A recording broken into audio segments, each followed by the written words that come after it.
প্রিয় Facebook, YouTube এবং টিকটকের বন্ধুরা, আমি জুবাইর হোসেন আলী।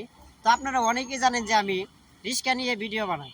তো আজকে কিছু গুরুত্বপূর্ণ কথা আপনাদের সাথে শেয়ার করব, হয়তো বা আপনাদের কোনো কাজে লাগতে পারে। আশা করি কথাগুলো মনোযোগ সহ শুনবেন। তো আমি কিছুদিন আগে ফেসবুকে স্টার সেট পেয়েছি। তখন আমি বুঝতেছিলাম না এই ফেসবুকের স্টার সেট আমি কীভাবে সেট করব। তখন আমার পরিচিত একজনকে আমি জিজ্ঞেস করি, সে আমাকে একজনের সন্ধান দেয় যে সে পারে। তখন আমি তার কাছে যাই, যাওয়ার পরে সে আমাকে খুবই আপ্যায়ন করে আমার ফেসবুকের স্টার সেট সেট করে দেয়।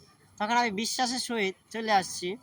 কিন্তু কালকে 28 তারিখ বিকাল 7টায় বাট সন্ধ্যা 7টায় আমি ফেসবুকে ঢুকে দেখি যে সে আমাকে সব প্রোফাইল পিক চেঞ্জ করে খুব বাজে কিছু পিক ওইখানে সেট করা হয়েছে, যা বলা যাবে না, এরকম কিছু। তখন আমার একটা পরিচিত ফ্রেন্ড পলাশ তাকে ফোন দিয়ে যে এরকমটা হয়েছে।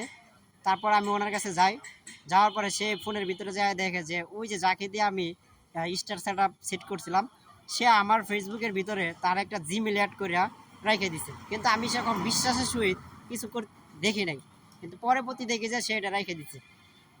তো আপনাদের আমি এটাই বলতে চাই যে আপনাদের ফোন যদি কখনো কাউকে দিয়ে ঠিকঠাক বাট কোনো কাজ করাইতে হয় ভিতরে, খুবই ভালো বিশ্বাসী লোকের দিয়ে করাবেন এবং পরবর্তী একটু যাচাই করে দেখে নেবেন, বুঝছেন।